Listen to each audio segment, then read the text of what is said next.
Hello and welcome to My PGCE, a podcast documenting my journey as a trainee teacher, with a special focus on mental health.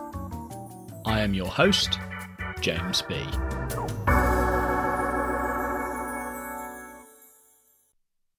First week of the PGCE, done. Well, I say done, but they gave us a lot of stuff to do and I'm going to have to work through the weekend. So, first Monday to Friday of the PGCE, done. Well, we didn't actually start on Monday because it was a bank holiday. We started on Tuesday. But it's Saturday now and I thought I would do a quick roundup. What I plan to do in this brief episode is first a quick overview of what I've done on the PGCE since Tuesday. Second, a slightly deeper dive into some aspects that caught my attention. Then, I'll talk about my feelings. So be sure to stick around for that. So, like I said, the course started on Tuesday, and we had 2 days of online lectures. The first day started with a welcome talk, which welcomed us to the course and presented an overview of the PGCE curriculum and course structure. Then we were given an overview of the year, part 1, which involved introductions to the teaching team, accessing information, course compliance, course structure, school assessment, university assessment, expectations, support, key messages, and then a quiz just to make sure that we'd been paying attention, which I hadn't at that point, but never mind. Then we had a starting at school lecture, which was about the sorts of things we should keep in mind and do when we first start in school. Then we had an introduction to the Trainee Development Journal, which is a series of reflective tasks that we must do throughout the year, approximately one every half term. This used to be called the Professional Practice Module, or PDP. Then we had a talk about safeguarding ourselves, in particular online, which was very interesting, and I'll come back to it in just a moment. And then we had a Q&A at the end of the day. So that was the first day of online lectures. The second day started with an overview of the year part 2, which just picked up where we'd left off the day before. Then we had a talk about school-based assessment, which explained the new ITT, or Initial Teacher Training Curriculum, and assessment practices. Then we had an introduction to the formative assignment. So this assignment is assessed at master's level. The reflective tasks of the Trainee Development Journal that I mentioned earlier are assessed at honours level, I believe. Okay, this is all still a bit up in the air for me at the moment, but I think that's right. And for our first formative assignment, we need to compare and contrast 2 different theories of learning in a 1,000-word essay.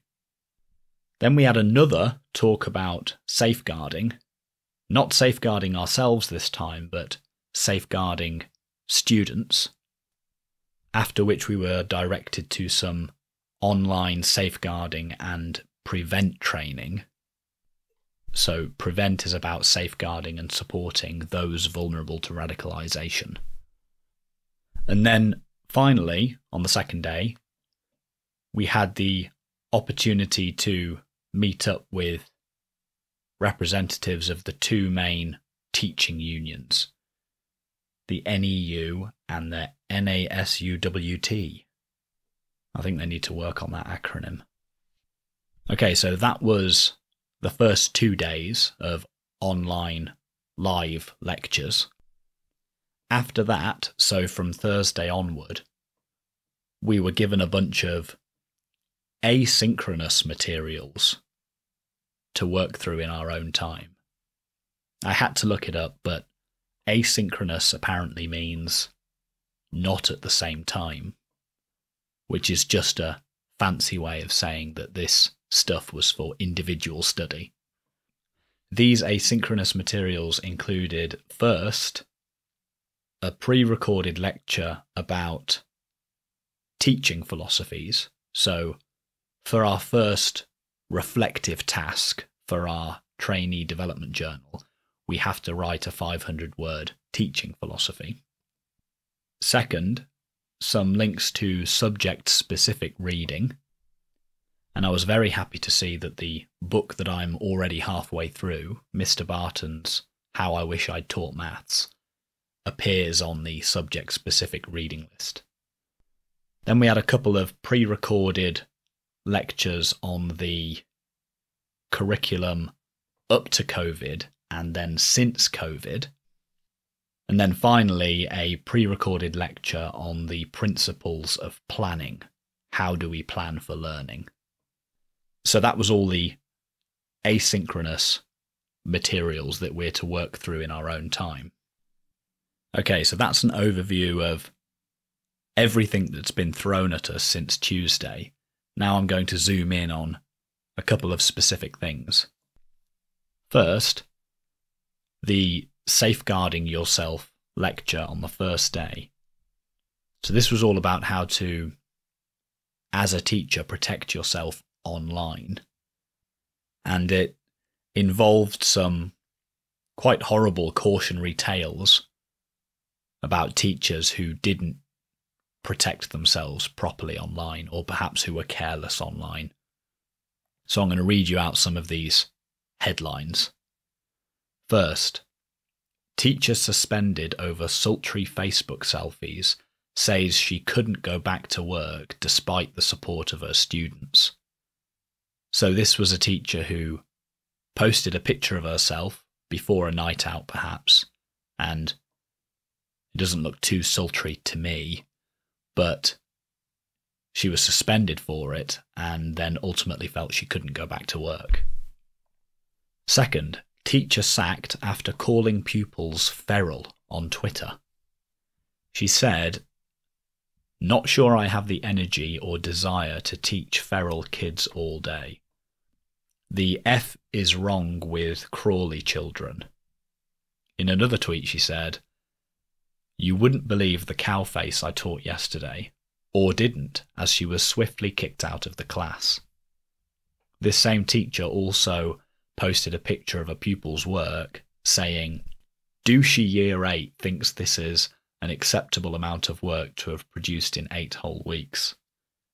So yeah, I think that behaviour is pretty reprehensible, and the sacking in this case was perhaps justified. But I wouldn't say so in this next one. So, teacher sacked for posting picture of herself holding glass of wine and mug of beer on Facebook. So this was a picture of a teacher who was on holiday, and she posted on Facebook a picture of herself holding a glass of wine in one hand and a glass of beer in the other, with a big cheesy smile on her face. Nothing out of the ordinary, nothing untoward, and yet this teacher was sacked. I couldn't believe it. So certainly there must be some things that teachers shouldn't do. Well, certainly there are some things, many things in fact, that teachers shouldn't do in person or online. But I wouldn't have included this as one of them. It surprised me. And then finally, so on Facebook, a divorced primary school teacher boasted about, quote, getting pissed, dancing and pulling a big black man, end quote. Again, that's pretty bad, and it says here that she was disciplined, although it doesn't say whether she was sacked. But it seems pretty inconsistent if the previous teacher was sacked for posting a picture of herself holding a couple of drinks, yet this one was only disciplined. But anyway, like I said, cautionary tales, which I think put the fear of God into us listening PGCE students. And so I spent much of the rest of the evening and the following day locking down my social media profiles. Now, there wasn't a great deal to lock down. I had my Facebook account permanently disabled only within the last year for trying to upload a picture of Hitler with a philosophical post about whether the villains of history knew they were villains. I'm still fighting that one, but anyway, I had my Facebook account permanently disabled, so I didn't have to worry about that one, because it's inaccessible and will be now forever. But I locked down my Instagram and Twitter accounts. And again, I don't think there is nothing on there that I think would ever compromise me as a teacher. But I was sufficiently scared from hearing those stories that I thought I should lock them down just in case. The second thing I want to zoom in on comes off the back of the safeguarding lecture, and that's the prevent training, the online prevent training we had to do. This was a complete nightmare. Not because the training itself was difficult or harrowing, but because the website kept crashing.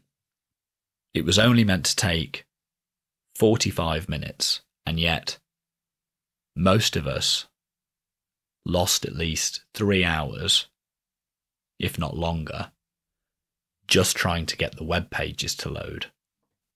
I think this was a combination of the facts that, first, the website was very graphics and animation heavy, and second, that I think every teacher and every teacher's dog in the country was trying to do their training at the same time. In the end, it was no longer really about learning about how to safeguard people vulnerable to radicalization, but just about getting to the end of this bloody website and getting our certificate so that we could move on to the next thing we had to do. And there were lots of things we had to do. So that was infuriating. I think most of us got round it in the end by trying it at unsociable hours. I think I did mine between 9 and 10 o'clock at night, and some others did theirs at like 2 a.m. But we got there in the end. Well, I say we got there. I believe there are some people still struggling with it, and others who've just given up entirely. But still. The third and final thing I want to zoom in on is the teaching philosophy. So this is the first reflective task that we need to do for our trainee development journal, which again I think is assessed at honours level. It's a philosophy in the sense of an attitude that will act as a guiding principle for our behaviour as a teacher. Now, I think that this is a very important thing to do as a teacher, but I'm just surprised that they're having us do it so early.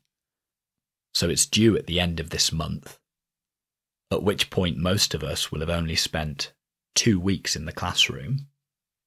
I mean, some of us may have had significant experience in the classroom before starting on the PGCE, but that's not a necessary requirement. So I'd imagine that a lot of us will have only had 2 weeks of serious time in the classroom by the time we're due to submit this teaching philosophy. And I think that might be an issue because often you need lots of experience doing something, anything, before your philosophy about what it is you're doing starts to emerge and starts to reveal itself. It's very hard to figure out what your philosophy about something would be before doing it. That's like letting the tail wag the dog. But that said, I think they're going to have us review our teaching philosophy throughout the year, or maybe just at the end of the year. So that would probably be a very helpful task. We can look back and see just how wrong we were at the start of the course, But yes, I guess that remains to be seen. Now, how have I felt during this first week? Mostly, I felt completely lost. They have thrown so much stuff at us that I just didn't know where to start. My head was spinning. I lost all sense of direction. And at times, felt a bit demoralised. But I'd say that was perhaps only in the first 2 or 3 days, because then several things happened that started to make me feel better. First, and by far foremost, was starting a PGCE student WhatsApp group chat. Having everyone together in one place and seeing that they're all going through exactly the same emotions made me feel no longer alone. So I still felt lost, but I felt I was lost with company. And it's also a support network. So people are posting all sorts of questions in there, and collectively we're figuring out the answers. I'd go as far as to say that it's the single most important resource I feel I have as a PGCE student right now. And I would highly recommend starting such a group chat if you haven't already got one. The group chat has also allowed me to feel gratitude. So in particular, I feel grateful that I'm on the core university-led route rather than the school direct route, because the school direct PGCE students were in school pretty much from day one, or maybe day 2. I think it was Wednesday when they started. And yet they still have to do all of the same work that we have to do. So I feel very grateful that I'm not due to start in school for a couple more weeks yet. Now, something I did yesterday morning, so Friday morning, was skim through everything they'd given us. So this included the first 2 days of online lectures, and then also all the asynchronous materials. And I did that in order to come up with a big, exhaustive to-do list. And then once I had everything down in front of me that I needed to do, I could start to prioritize things. Because much of my anxiety before was down to the fact that I knew I had lots of stuff to be getting on with. I only have a limited time, although not as limited as the school direct students, bless them. But still, I only had a limited amount of time, and I wasn't sure which things to be getting on with first. But once I'd made the big to-do list, I could figure out what my priorities were. And I worked out, in particular, that I need to do my subject-specific reading and the planning reading, both before my first face-to-face subject study session on Tuesday. All the other things can wait for now. So that really helped me orient myself in this sea of resources that the university has thrown at us. And once I'd figured this out, I posted it in the group chat, and it seemed to help several other people too. So again, that made me feel good. And with that, I should probably draw a line under this episode because I've got reading to crack on with. But I think I quite liked this format, so giving an overview of the week just gone, zooming in on a few interesting things, and then talking about my feelings. So I'll probably continue with that in the future. See you next Saturday. If you like the episode, please spread the word in person and on social media. You can follow the podcast on Twitter @mypgcepod or email mypgcepod@gmail.com. Please subscribe, rate and review in your directory of choice. Please also consider becoming a patron at patreon.com/mypgcepod and helping fund both the podcast and my PGCE course. Thank you, and talk again soon.